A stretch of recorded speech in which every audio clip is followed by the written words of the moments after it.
I'm not talking about what your there. Now it's streaming. Okay. There we go. There. All right, there we go, guys. Welcome to the Next Level Now. You're in for a treat today because this is a gentleman that I met many years ago at Secret Knock through our mutual friend Greg Reed, and I heard him speak, and I thought, man, this guy's got a great story. But more than the story, it's the man behind the story that I really fell in love with his presence. He's just a great guy. He's he's been through a lot. He's an Olympian. And we're going to talk about the depth of the Olympics. I mean, the ability to do the Olympics over and over and over again in 4 decades is just pretty impressive. It's pretty amazing. I don't know anybody else who has. I'm sure there maybe has been, but I don't know anyone else. Personally, definitely don't know anyone else. And but guys, this is Ruben Gonzalez, and Ruben, you are you're kind of an anomaly when it comes to the Olympics. I've known wrestlers, I've known some other people that have done some things for a couple of different, but to do it for 4 different decades is throughout. It's just amazing. But more importantly than that, I want to know, has the Olympics, what you did to prepare for the Olympics over all those years, did that make you a better person? Oh yeah, yeah, because you learn. You're constantly learning, right? I'm still green and growing, constantly learning, and you get better, at figuring yourself out, figuring out your strengths and your weaknesses and where you need help. The older you get, if you're trying to, right? If you're looking for that, if you're introspective and meeting with mentors all the time that give you, the real deal, right? Not what you think it is. And so, the mindset and the mental toughness. In fact, I went back. My last Olympics was Park City.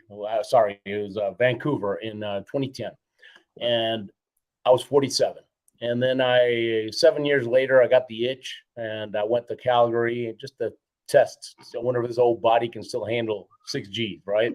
So I went at 55, and I was sliding better than ever. I mean, I'm getting personal bests at 55, and how can that be? Well, it's because I was mentally tougher, right? I was, and I'm still learning, and so I'm staring at a new sled that I have over there, and I'm taking it out for it's a double test. I'm testing the new sled and testing the old body in Park City in about 3 weeks, and we'll see. One step at a time. Who knows? Maybe there's a fifth, right?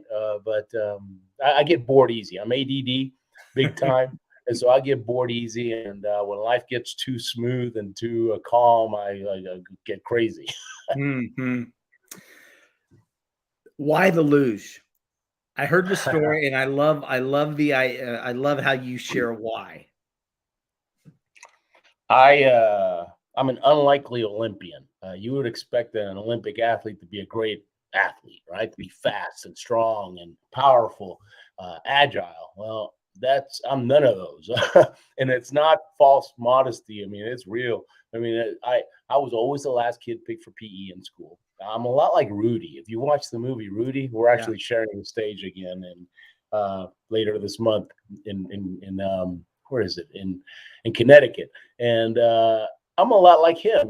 Big heart, no body, and so when I saw the Olympics and I was 10. I was hooked. I thought that's what I want to do, and it wasn't about the medals, and it was not about the what drew me to the Olympians. It wasn't their athleticism; it was their spirit, their heart, right? Because I realized this is a group of people that have a dream. They're willing to, go for it with no guarantees of success, and then some of them make it. I thought you got to be so strong, put yourself through that, right? Like grinder. So I put them up on a pedestal, and they were my heroes, and I just want to be one of those guys. That's it. I mean, that's another reason I'm an unlikely Olympian. It wasn't about the medals. I just want to be one of those guys. And so the luge, my strength, right? Remember, we spoke a little bit about you got to figure out what your strengths are and you run with your strengths, right? Well, my strength was perseverance. I'm a hardhead. I'm tenacious, right? And so my mom always called me a hardhead. And so I thought In the that most looks like a lot loving of way, right? yeah. It looks like a lot of broken bones with a luge, right? Maybe it'd be a lot of quitters, and I won't quit. My superpower is don't quit. So I got to find a tough sport where it'll stand out, right? Hmm. And I hated it for 25 years. I white knuckled it, but I did it in spite of that because I realized early on that the luge, the sled, was the vehicle. The Olympics is the dream. And that luge is probably the only vehicle that's going to get me there, right? It would have been a lot more fun with ping pong, or if they'd have had what do they call it, pickleball back then, or they still Right. don't, but it'll be an Olympic sport someday. Sure. That would have been a lot more fun, but I wouldn't have made it. That was the wrong vehicle for me. And so I realized you focus on the dream, because the dream gives you strength and power and everything you need to bust through those obstacles. And you ride that vehicle. That's my vehicle. I'm stuck with it. But it's served you well. I mean, Oh yeah. what you've been able to accomplish. I mean, a published author, to be a speaker, to do TED Talk, to be an international speaker, speak all over the world, to be able to speak into the lives and hearts of people who maybe had a dream that kind of dimmed over the years, and yet you've been able to keep this dream alive in yours, so you can share how that happens for you. You've climbed Kilimanjaro, run with the bulls, gone skydiving. You've done all these things. Would you classify yourself as an adrenaline junkie? Not really. Everybody thinks that losers are adrenaline junkies, right? But the true adrenaline junkies, they do a couple of runs and then they're off the bungee jumping or jumping off a bridge. What do they call that? Base jumping or something else, right? It's like every week or something. They don't stick at anything long enough to master it, right? And when you look at the adrenaline junkies, the true ones, do that, right? They hop around. The losers that make it to the Olympics, they're very analytical. Most of them are very introverted engineer types, right? Really? Huh. Analytical because you have to figure out trajectories and lines and you have to stay with the game long enough till you learn the skills, and then once you learn the skills, hopefully you can crack into the top 50. But it's a different mindset. But my ADD, which is, we're dopamine, we're messed up by that, right? Actually, I give thanks that I'm ADD, right? Because I've been able to do all these things thanks to that. That's another superpower that I embrace, right? But you have to know how to work it, right? One way that they describe ADD, ADHD people is like they have a Ferrari brain. We think really fast, right? Ideas, constantly, but we have bicycle brakes, right? We can't stop. And so we just bust through stuff and we're a mess. And so you have to learn how to manage that. When you manage that, boy, look out, it's like, I've got an extra gear. And so again, it's figuring out how you're wired, right? Whoever you're listening to this thing, you just don't figure out what worked for Ruben, figure out what's going to work for you, right? Based on how you're wired. What a great analogy. That's a great analogy. That one's not mine. That one's in all the ADD books. Ferrari brain and Ferrari engine and bicycle brakes. Bicycle brakes. Love that. When you talk about your life, life hasn't just always been easy and handed to you. And just like anybody else, you've had your struggles, you've had your challenges, things like that. What would you say was the greatest struggle growing up? Well, I was a misfit growing up for several reasons. One of them was I was born in Argentina, came to the States when I was 6.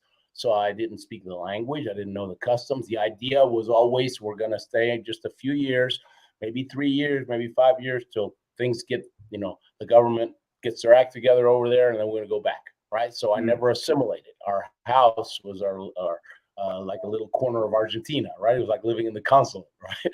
And so I never fit in.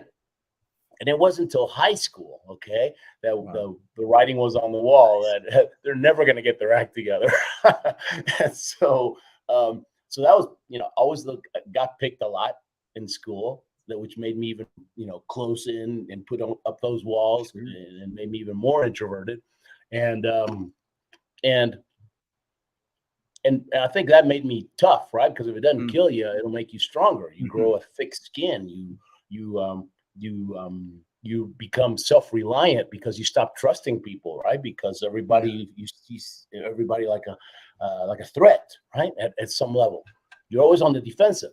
I still see myself that way, and so that was a tough struggle, just growing up, getting getting a lot of bullying, lots of bullying. It wasn't until college. I played soccer. Being from Argentina, we're all soccer fanatics, and I played soccer all my life. But I'm a slowpoke, so I was still on the bench, right? I'm pretty good with a soccer ball, but the other guy always gets the ball first, so I was always on the bench. My high school didn't have a soccer team, so I played in clubs, just neighborhood clubs in Houston. Right. And then I found out that Houston Baptist University had an NCAA Division I soccer team, and I went to HBU because of this. God used the soccer ball to save me, because I went to HBU because of that soccer ball, and then I met some people a couple of years later. I got saved, right? So I got a crazy testimonial because of that. That's cool. But I was on the team for 3 years and on the traveling squad. I played 5 minutes a game. I was a bench warmer. I think coach kept me around because I worked so hard, and he could always point out to the other guys, right? Hey, why don't you look at him? He doesn't even play, and he's killing himself out there, right? And so 1 year we played Air Force Academy and School of Mines. We stayed up in a little cabin in the woods somewhere. I wish I could find that cabin. And we were there for a week. And I thought, oh my gosh, there's no mosquitoes here. There's no humidity, no, beautiful. I want to move here. And that's when I caught that dream, right? And finally, it took a while, but we moved here. So one dream leads to another if you're looking. My mindset, or my MO, not mindset, my MO is run to daylight, right? Run to daylight. Run to daylight, right? And jump, and the net will appear. Don't worry about it. Just go for it, right? And that impulsivity is part of ADD as well, right? But it works for me, right? I mean, I never would have been able to create this. I think I'm good. I'm an introvert, but I'm a keynote speaker for the last 20 years. I mean, it's nuts, right? I'm a lousy athlete. I'm a 4-time Olympian. I made C's in English. And I'm a best-selling author. I mean, I'm a real best-selling author, not one of these Amazon ones. I've sold 300,000 books in 10 different languages, right? I mean, it makes no sense. And so when I always had the Olympic dream, I didn't believe it was possible because I was never getting picked for anything. And it wasn't until I was 21. I'm sitting on the bench at that HBU soccer team, and the 1984 Sarajevo Winter Olympics roll around. And I'm watching it on TV, and I see Scott Hamilton win the gold medal. He's about 5 feet tall, and he gave me hope. I mean, I thought to myself, if that little guy can win, I can at least play.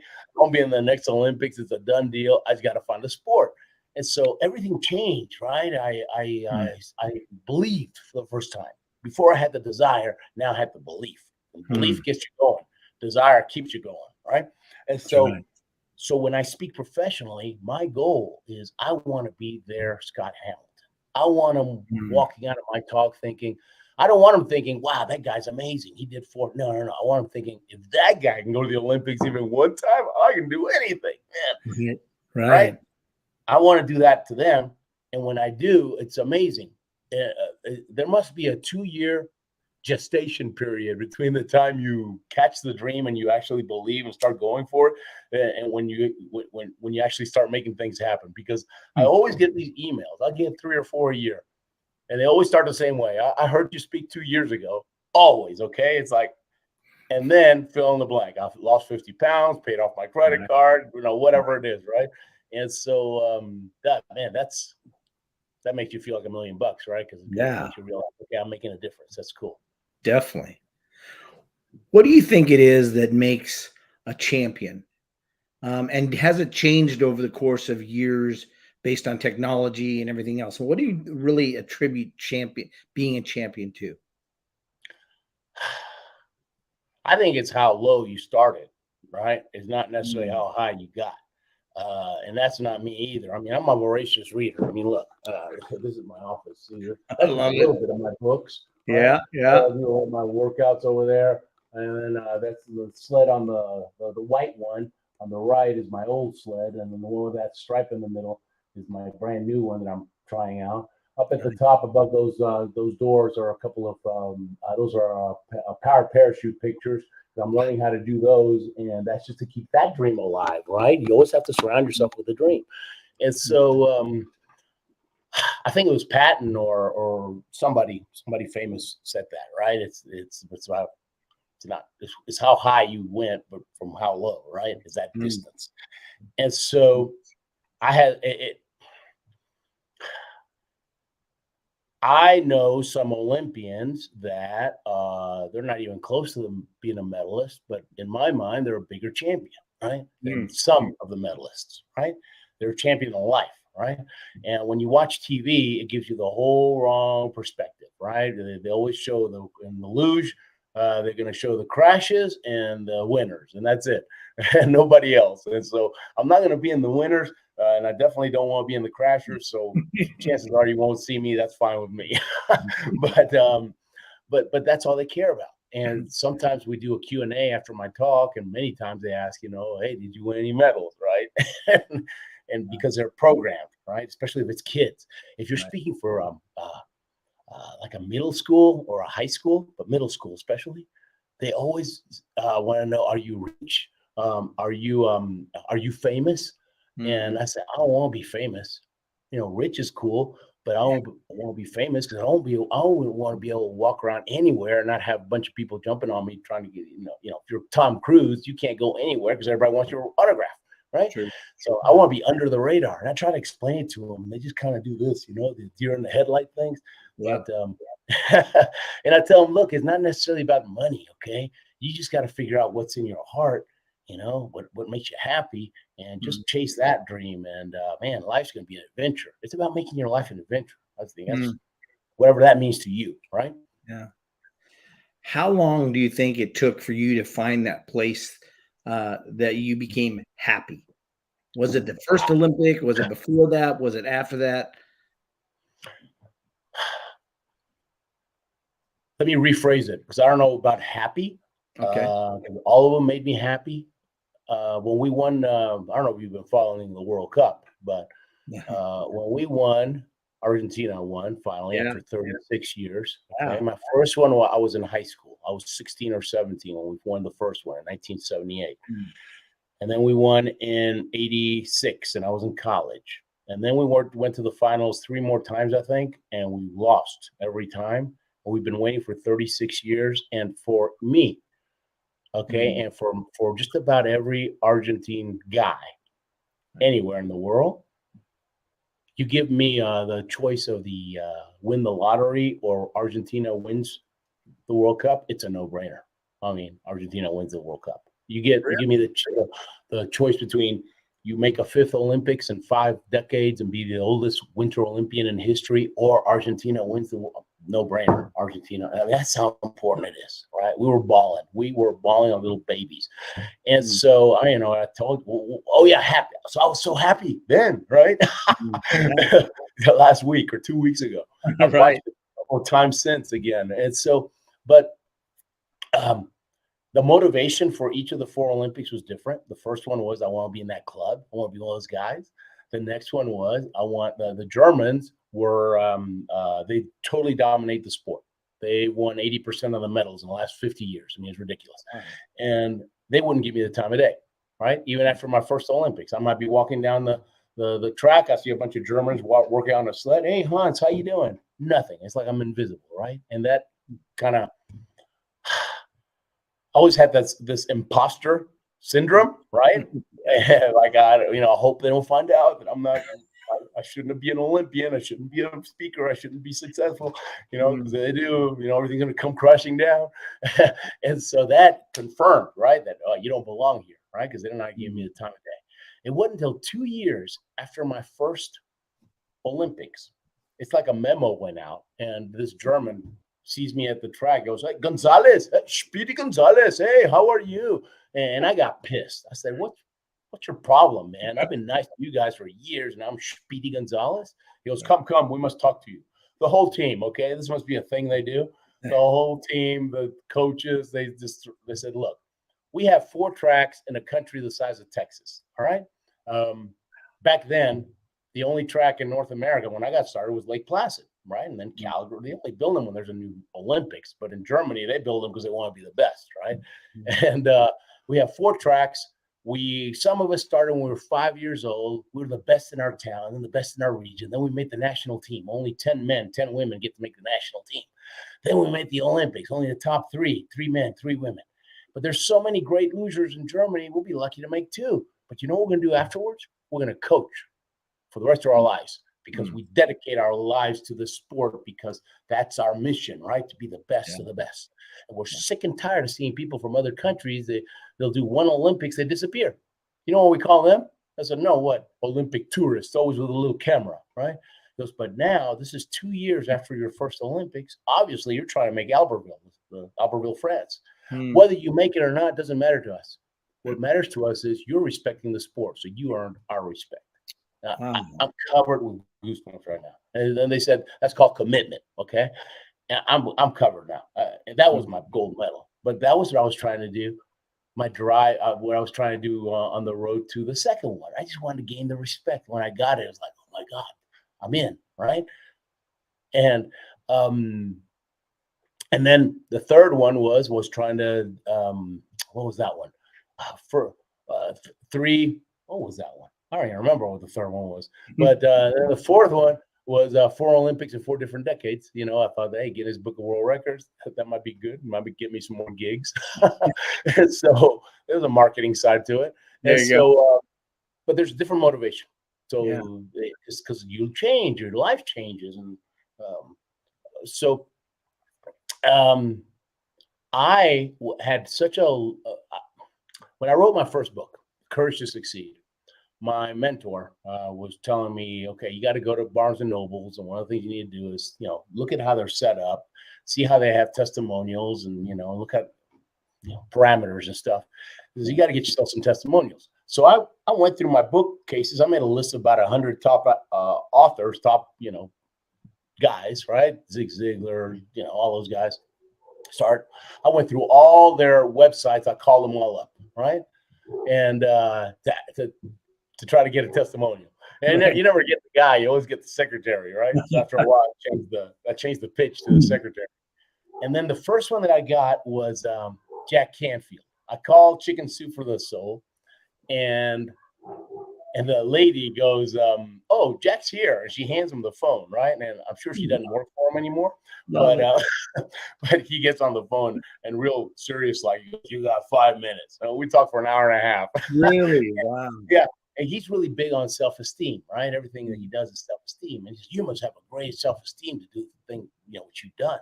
I tell him, no, actually, I had a really low self-esteem, right? He didn't like that, but I'm going to tell it like it is.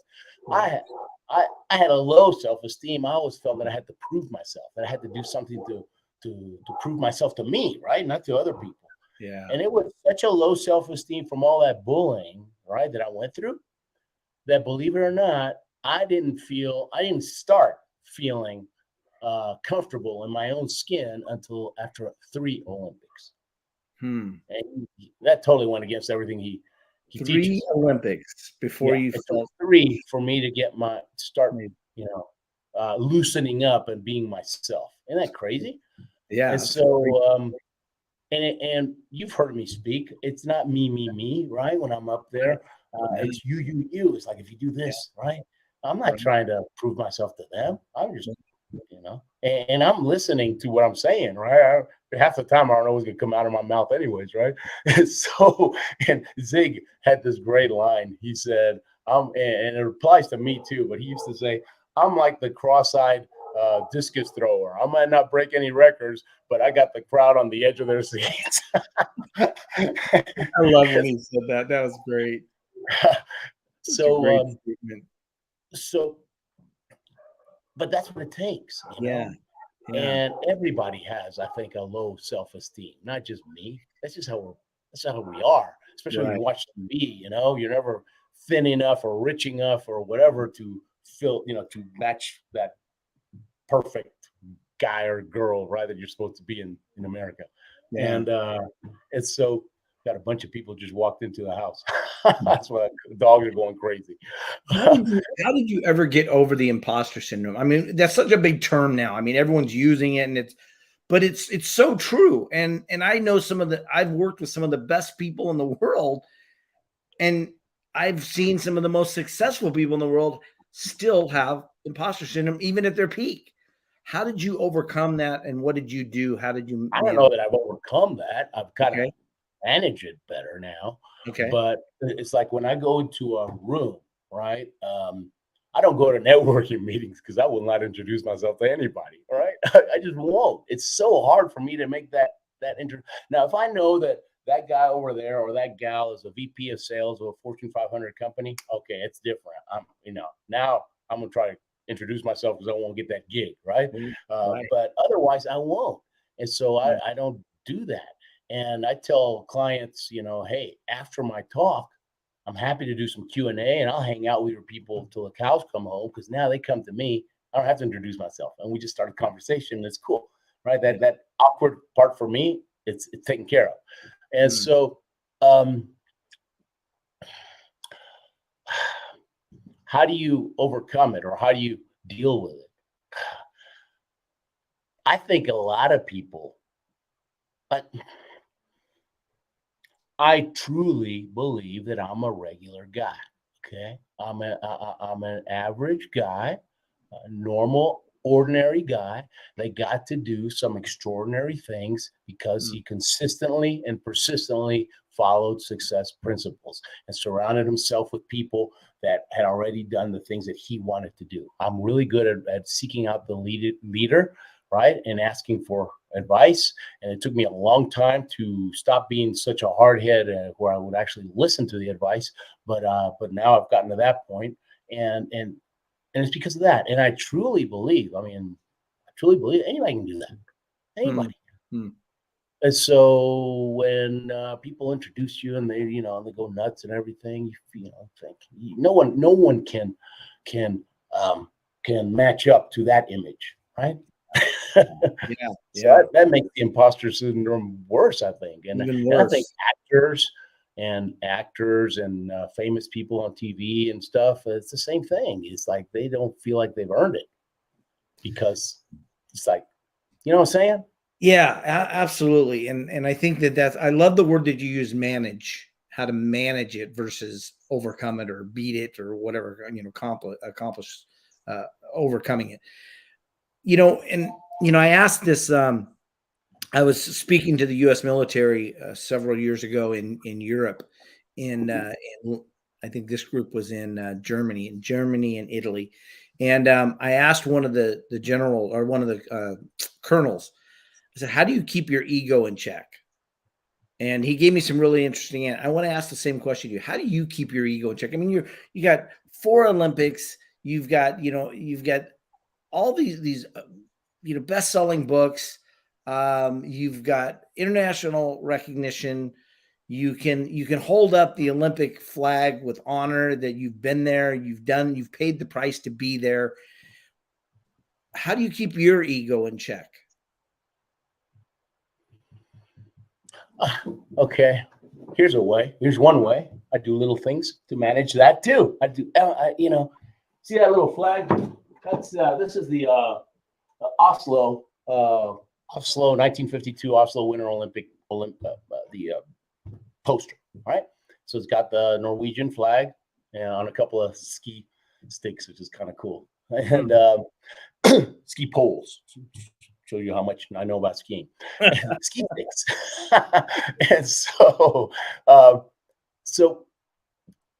my first 3 Olympics, the top 50 got to go. I was always about 45 in the world, right? So if I did my part and I didn't get hurt, I had a shot, right?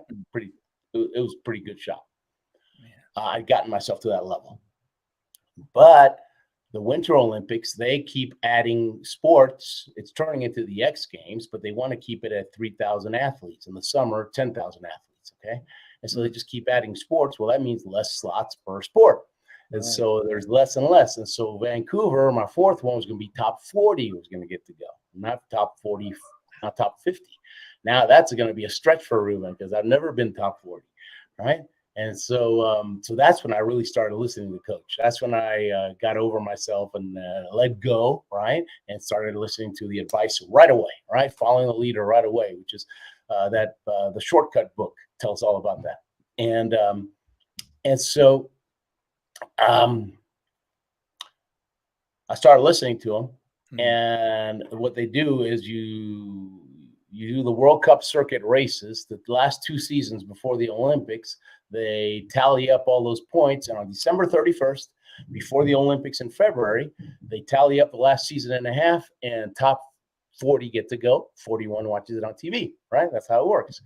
And so on December 31st, I was number 42. I didn't qualify for Vancouver, okay? But you don't quit. You never quit, right? And Vancouver, the track up in Whistler, was going to be the fastest track in the world. So I thought, okay, well, you never know, right? You never know. I mean, maybe the top guy who's an Italian back then, that was supposed to win the Olympics in Calgary in 1988. A couple of weeks before the Olympics, he gets appendicitis. That knocks him out, and he never came back to that level again. And that was it, right? I mean, can you believe that? You're the top guy. You won everything, and now, boom, you get appendicitis. So I thought, okay, well, so it can happen. So I thought, okay, I need one guy to get appendicitis, one guy to break a leg. I'm top 40, right? So, but if that opportunity comes, I got to be ready, right? You got to be prepared. Otherwise, you're going to crash and burn.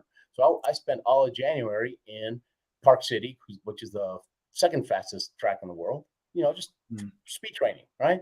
And so that if it happens, I'm ready, right? About 3 weeks before the Olympics, I'm still top 40. I'm still 42. And I'm speaking to these salespeople in Minneapolis. And I told them, you know what? If you believe something, and I told them they had this big sign that said, believe and achieve, right? And they didn't get Happy Ruben like the one you've heard. I'm like 3 weeks before the Olympics. I'm in the trenches. They got they were. I wasn't going to put up with any excuses. I said, that's a bunch of bull. Don't you dare tell me what you believe. What you do shows me what you believe. Okay. And you know what I believe? I believe I'm in the Olympics in 4 years, in 3 weeks. You know what I just did up in my hotel room before I came down and talked to you guys? I was thinking, so you bozos. That's what I was thinking, because these guys, I could tell they were a bunch of wimps. I said, I bought on purpose 4 non-refundable tickets to Vancouver for my wife, myself, my kids, on purpose, because if you believe something's going to happen, you jump and the net will appear. Wow. Right? And they didn't buy it. I mean, I got a little golf clap that day. They didn't believe enough in themselves to believe in what I was telling them. Right. And so they thought this guy must have hit his head last time he had a crash. Right. He's nuts. Right. Well, I finished my talk. I already got my check. I don't care about the golf clap. I mean, I got my check. And so I go back to my room. I open up the laptop. There's a message from Argentina. It says, you made it. Norway. Right. That Norway, that guy right there. They had 3 guys in the top 40, but Norway goes to win. They won more Winter Olympic medals than any other country in the world. So if you're from Norway, they won't even send you unless you're top 40 in the world, right? Incredible. Because if you're top 20 in the world, because they go to win, right? Hang on, I got this phone going crazy over here. My wife laid the phone over there for some reason. So anyways, let me walk over there and turn it off. Hang on. Okay. I gotta take care of the situation. So, sorry. By the way, that illustrates something. You've done speaking, right? You speak. So when you're up there, it's your ass up there, right? Yeah, and so you got to manage that stage. You got to manage the room. I like full house lights, right? Why? Because it makes for a better audience, all right? If somebody laughs, the laughter spreads faster because they see each other. I turn it off. I nip it in the bud. So full house lights, okay? And I don't want a podium, and I don't do PowerPoint, okay? And I want a lapel mic because I move around because I'm nuts, okay? I don't Me like I'm the odd speaker that doesn't like to hold that microphone. I feel like a caged hate it. tiger. All right. So, Yeah. and all these new speakers, they got their picture like that. I think that's so lame. But anyways, it's like, what is that? Your teddy bear? Is that your Linus blanket? You're great. Anyways, so But you know, our manage, mutual right? friend Les Brown, he insists on a handheld mic. There you go. So that's Yeah, he I likes mean, it. I didn't know that about him. and I can't Even, use. he's so good. I don't even notice he's holding a microphone. The He guy doesn't need a is microphone, unreal. right? Right. His laughter, everything. The guy's He's the man. amazing. Yeah. I mean, I don't care if he puts the microphone on top of his head Me like that. neither. No one's gonna notice it because he's that No. good. The other one that's awesome is Lou Holtz, right? Oh, Lou Holtz is an amazing, and he's got a lisp, but he's so good that 30 seconds in, you forget the guy's got a lisp. I mean, how Yeah. awesome is that? yeah. So you got to manage, right? You got to Yeah. manage. You got to take care of stuff, and so if I walk into that room and it's too warm, man, I don't ask. I will find that thermostat and I'll drop it to 0. Okay, I'd rather them be shivering than sleeping. Amen. Amen. And anyways, so and if they complain, I tell them, look, I've got experience. I got a system. I know what works. Okay. Right. Right. If we do it my way, I can guarantee you we're gonna have a good time. And I mean, look out, we're gonna blow your socks off your people. Okay. But if we do it your way, it's on you if it doesn't work. That's it. Right. Right. I mean, because we know, right? Yep. And oh, you're so cocky. No, I'm just confident because I know what works. That's it. I mean, Yeah. I'm thinking you're the cocky one. You got no clue, but you're you're trying to call the shots. Right. So anyways, so Norway didn't send their 3 guys because they were in the top 40, but they weren't in the top 20. I got bumped up to 39. I got to go because of Norway. Right. So I got a Norwegian flag there that I'm looking at. I got the one back here. I got another one by my Nespresso machine. I got them all over the place. Why? Because I don't want to get a fat head. Right. And so I'm a 4-time Olympian thanks to my Norwegian friends. At the opening ceremonies, I won't carry the Norwegian flag, man. They helped me a lot more than Argentina ever helped me. Right. And so that's how I manage my fat head or not getting one. Yeah. Huge. And I certainly appreciate that. Because I think we can all get caught up in stuff. And so I love that. I want to go back to the first time that you got that phone call or that letter saying you've made the Olympic team. The first time. What did that feel like? Was it a letter? I got what letter? That I was going? Yeah, that you were going. You had made the Olympic team, that you were going. I mean, I've talked to professional athletes when they got drafted by their favorite. I remember, and I got it in a special place. I don't have it framed, but I got it in a special place. And I remember where I was. I remember who was in the room. I mean, it's like it's like when the Challenger blew, right, or 9/11. It's one of those moments for me, right? Yeah, it's a happy one. And it was a letter that said. And get this, okay? I'm going to pioneer the sport of luge for Argentina, right? I called. See, I see I see Scott Hamilton. I get all excited. I picked the luge. I didn't know what the track was. I didn't know. I wrote Sports Illustrated a letter. I figured they ought to know. This is before emails. They wrote back. They said Lake Placid, New York. They sent me this picture with a guy on a luge. It's that picture right there. It's right below the Olympic rings. Mm-hmm. It's a guy on a luge. Okay. As soon as I got that picture, I put it in that frame, stuck it in front of my bedroom, in my bedroom. First person I saw in the morning was a luge man. He reminded me, hey, I'm going for the Olympics, right? I got to eat right, got to work out, at night before I shut off the lights. Last person I saw was the luge man, right? So that's what I dreamt about at night. The luge, the Olympics. That was my goal setting system. Keep it in front of you, right? If you don't keep your goals in front of you, 6 months go by, 12 months, 18 months. And like, oh my gosh, I was going for the Olympics. I just blew a year and a half. I mean, it sounds stupid, but we all do that, right? And so you got to keep it in front of you. You got to surround yourself. You got to bombard your brain with where you want to go. And so,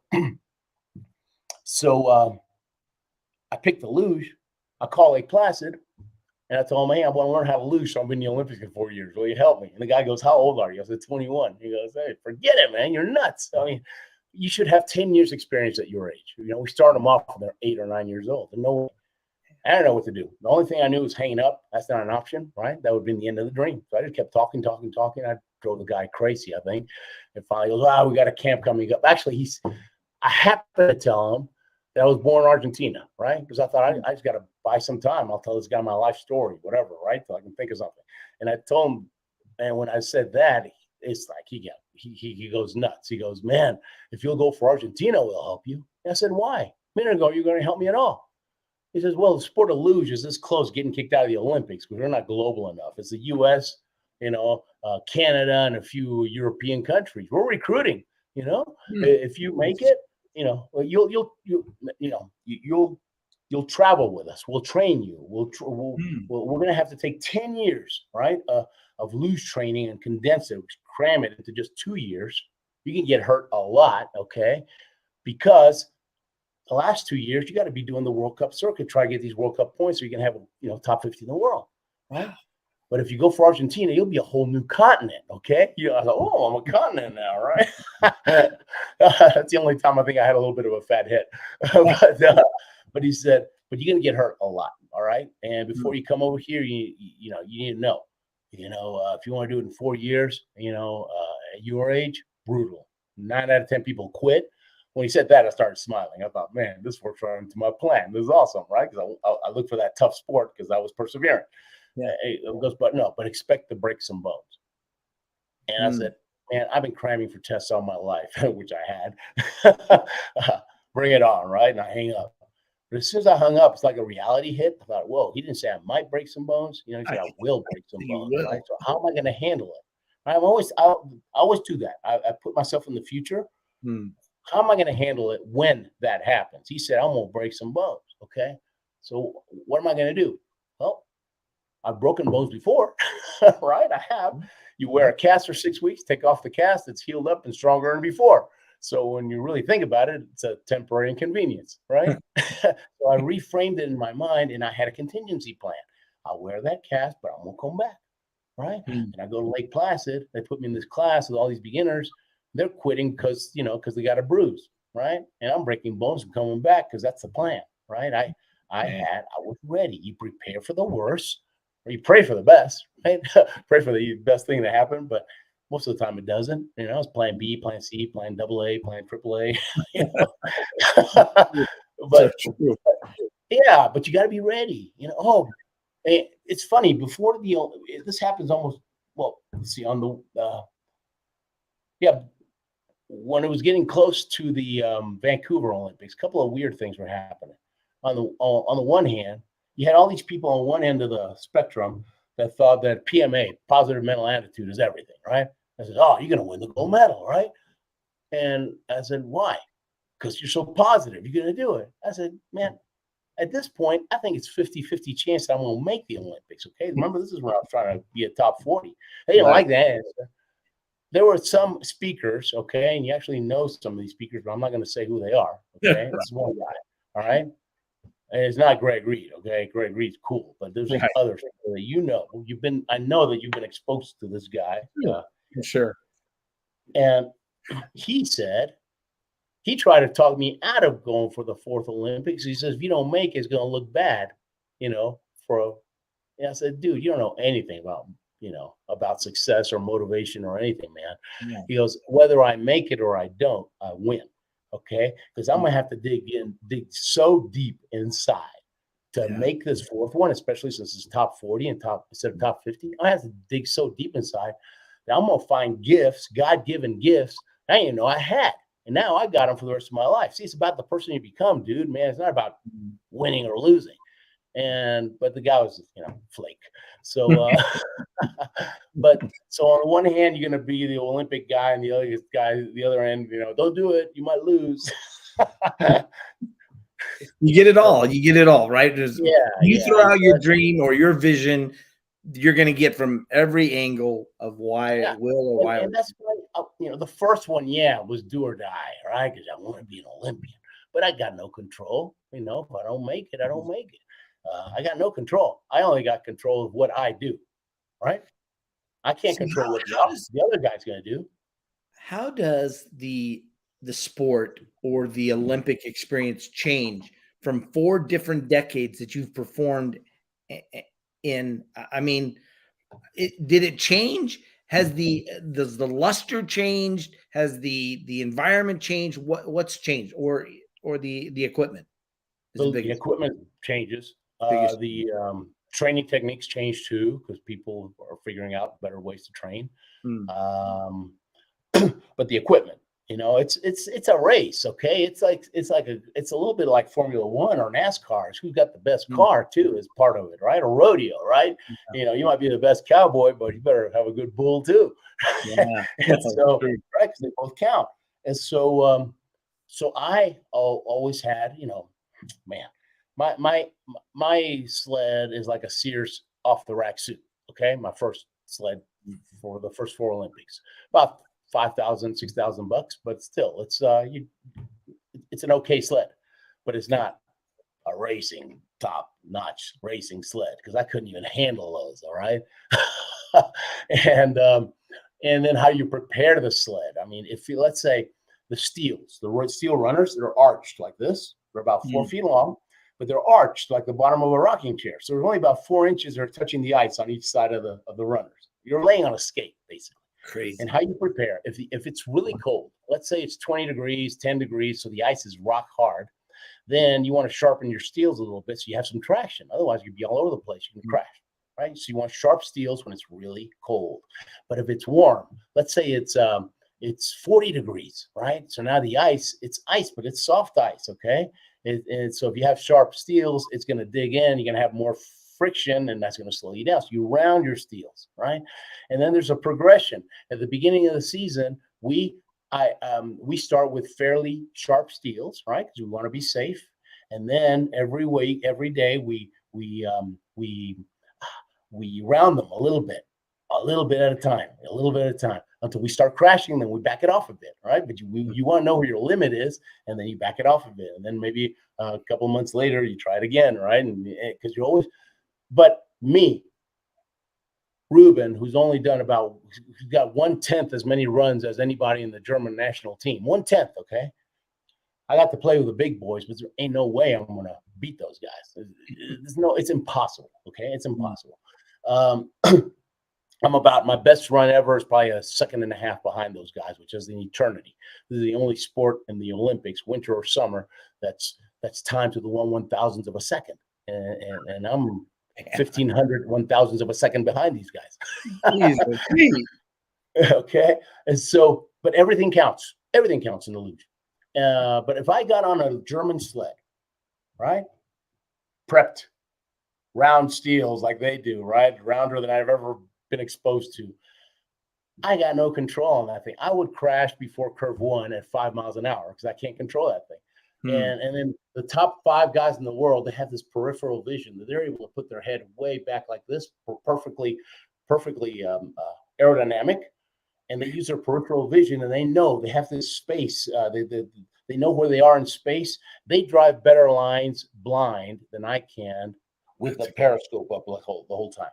That's incredible. Yeah, it's incredible. But that's just because they got 10 times as much training. Am I using it as an excuse? No, I thank God that I was able to play with the big boys with such little training, right? No. So you got to find a win no matter what. No matter what, you got to find a win. You have to protect your attitude. Crap's going to happen, but you got to protect your attitude, because if your attitude goes down, right?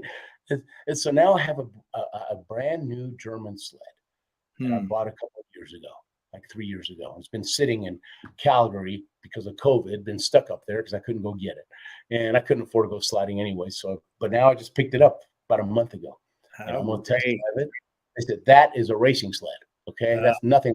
In fact, remember I told you that 7 years after my 4th Olympics, I got the itch. I went to Calgary, and at 55, I went with my old sled, my old clunker. It's like a 25-year-old sled. I show up with that. I went in October. I was sliding better than ever. Coach said, why don't you come back in December? There's a World Cup race. If you qualify, you'll be the oldest ever to compete internationally in the sport of luge. I mean, that's big time. That's AARP cover of the magazine type stuff, right? And so I go back with my old sled, and everybody's laughing. They says, man, that thing belongs in a museum, not in a World Cup race. I said, hey, that's all I got, man. I'm not going to buy a new sled for this. This is just like for fun.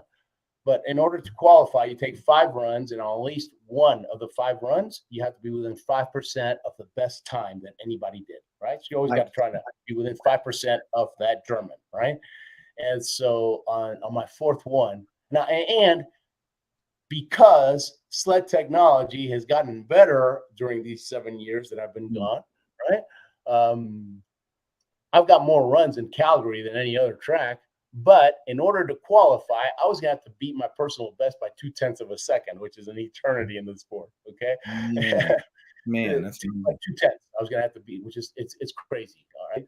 You hope to improve 0.1 of a second in a season if you're doing everything right. I was going to have to do, and so I show up with this thing, and we did some things, and we just did some things, okay. And coach, and I was more open to following the leader and taking coach's advice right away, right? Instead of learning everything the hard way like I used to. I just let go, and I figured I got my back to the wall. I got to do whatever it takes.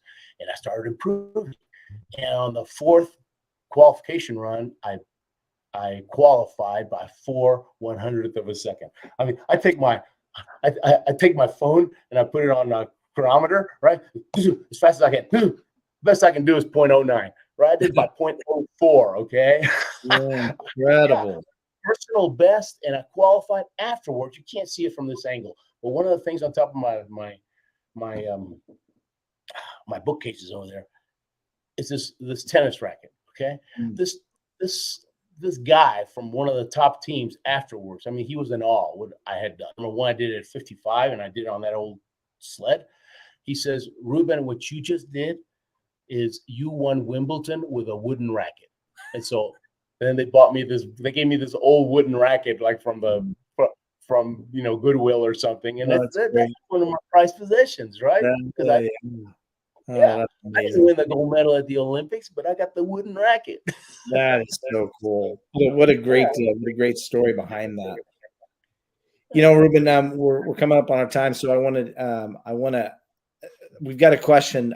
Debbie Bettendorf, who's just an amazing woman, who's a member of the group, says, did your mental focus change from decade to decade? Oh, yeah. Hell yeah.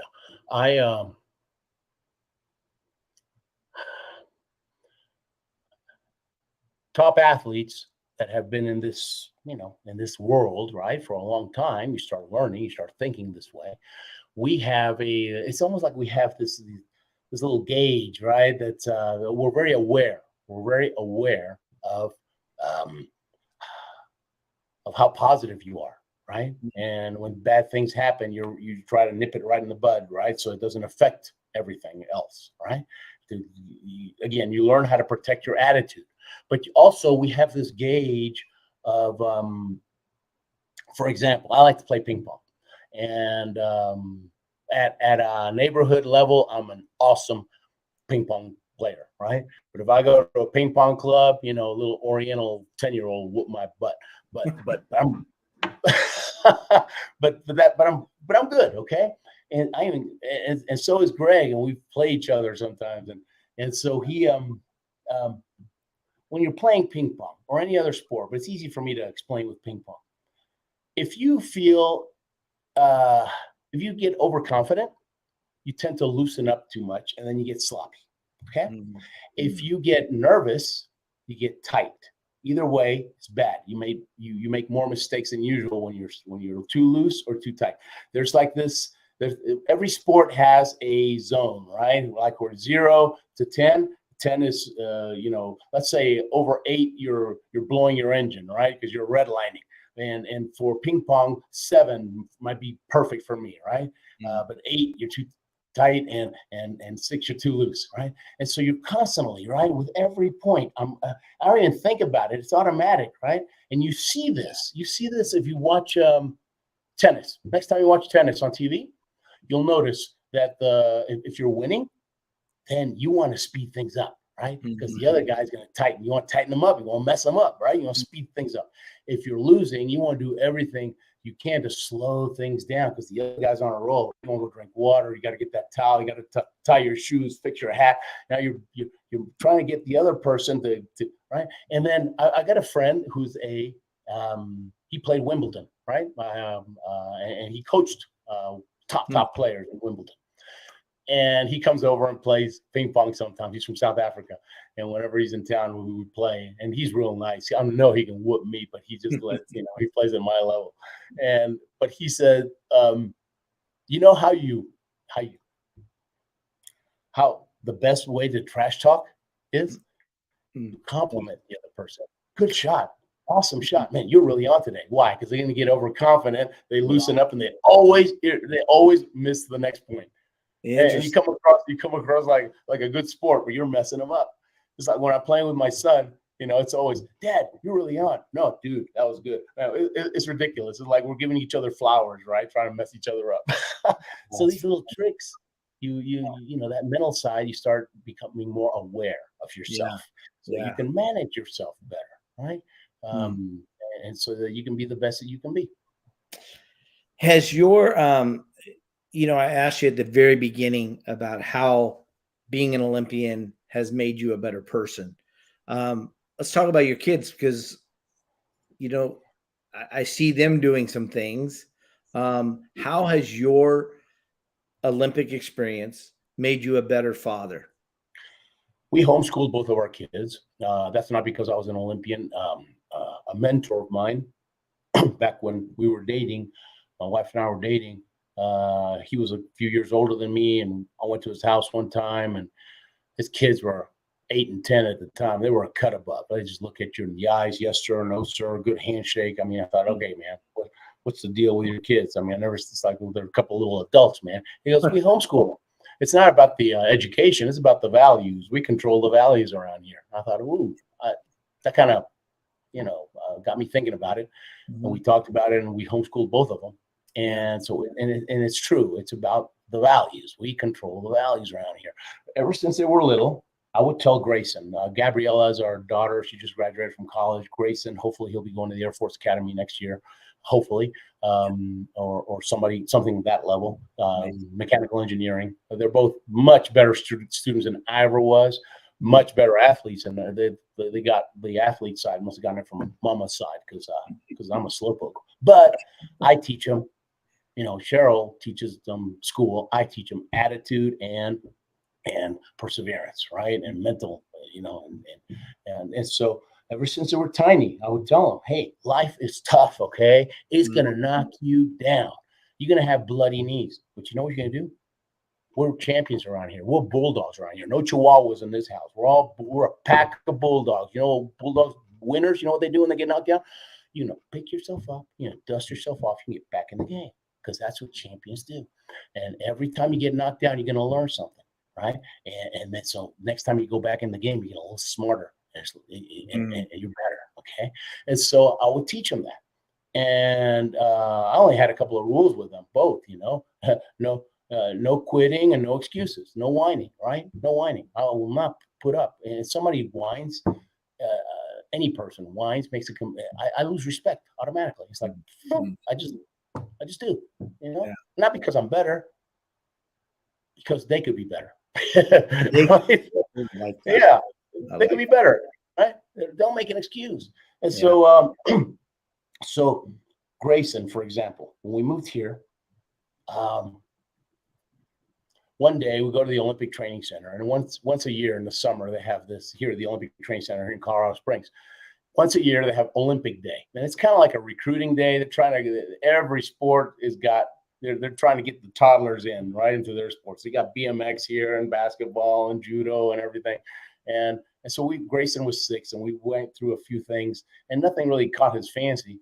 And then we go down these steps, and then there's this dojo down there, and there's mats, and there's this guy, black belt and blue dress, and it's judo, right? And he looks at Grayson. They're both preemies, so he's really little. He probably looked like a 4-year-old. And he looked at him right in the eyes, and he goes, "Come down here." He goes, "Whoa." He goes up, has him stand right in front of him, right? Imagine you're standing up, right? And he got him facing that way, facing the same way. down between his legs. He says, grab my arm, okay, and pull across like this, and bend yourself down like you're doing a sit up. Do that like that, okay? But do it really hard. And Grayson does that, right? And the guy basically does a flip over him, right? But Grayson thinks he flipped him. And he looks back and goes, Dad, I want to do judo, right? And he talks his sister into it. His sister. Yeah, that's how they recruit them. They're really smart. It's the old judo recruit trick. So he starts going, and it's at the Olympic Training Center. It's the U.S. Team, the U.S. coach, the first American that won a medal in the Olympics in judo. He got a bronze in the L.A. Olympics. He's the coach, okay? And we got the resident athletes that live there, the top judokas in the country. They're trying to make the Olympics. They're finishing one of their workouts, and twice a week, all the little kids are there right afterwards. And to a bunch of kids show up, he'll grab a couple of the Olympians. Come on, I need help. And that's the environment, right, where they're teaching them. And every 45 minutes away, but it was worth it, right, to put them in that environment. And coach, tight ship. Okay, I've seen him a couple of times kick black belts out permanently just because they cussed. Right? He says, no, we don't do that here. All right, and so that kind of thing. And he said, first thing he tells me is, look, we're going to have to manage Grayson's our boy, and Gabriella. Grayson's expectations. Okay, because his sister's 10, he's 6. Girls mature faster, and so she's going to do better. It's going to take him longer to get. I said, Coach, whatever you say goes, okay? You're the coach. No worries. He goes, okay, fine. Well, every 3 months, there's like a tournament somewhere, right? It's usually other dojos from Colorado. Sometimes it might be Wyoming. Once in a while, it was Texas. Every 3 months, it was something, right? And Gabriella, she had this little move she'd do. I don't know. She'd do this little shimmy move, put the other girl, off balance, and wham, throw her. And she's piling up the medals left and right. Okay, like crazy. She just got it right at the beginning. Grayson, clueless. Okay, first year and a half, first 6 tournaments in a row.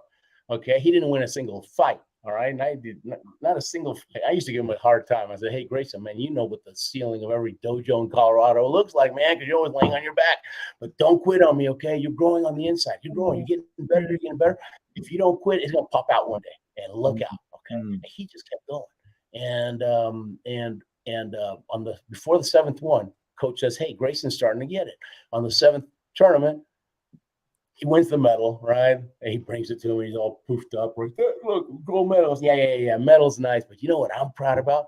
I'm proud that you stuck it out for a year and a half when 99% of the people would have quit. That's what makes you a champion, man. You take that attitude into anything in life, look out, man. Nothing's going to hold you back, right?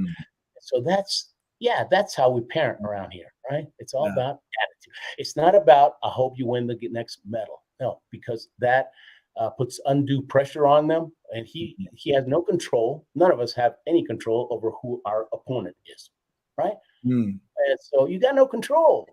So why, if you read John Wooden or Lombardi, they never talked about the wins. They talked about fundamentals. We're going to prepare people so well that when they go out there, they're going to do well, right? And let the results, speak for themselves. And so that's the attitude around here. And huge. Yeah. So Grayson they both did judo for 7 years, and then the club kind of broke down. But they both made as kids, right? But still, they both won Colorado state champion twice. That's awesome. And they quit. Then after 4 years, he started wrestling, and even though he's homeschooled, he gets to wrestle for the local high school. And the first year, judokas, they're standing up, right? Wrestlers are bent over. So he had to overcome all these. It's a big shift. It's a shift, but he's got these weapons that they don't know where they're coming from, right? So there's good and bad. But I've got a friend who was NCAA Division I champ, and he lives on the East Coast. But I would send videos of Grayson's fights to him, and he would do a play-by-play, get some more coaching, right? And because the more champions, I always try to get them around the champion or get them around the person that's done it, right? Don't I'm not going to try to teach you wrestling. I'm going to spell wrestling. But so last year as a junior, he was team captain. All right. Good and for he him. made state. He didn't win state. I think he got 10th or something, but he made state. It's And then this year, coach says, he'll probably be top 5 in state, and he's team captain again. And he didn't even go to the school.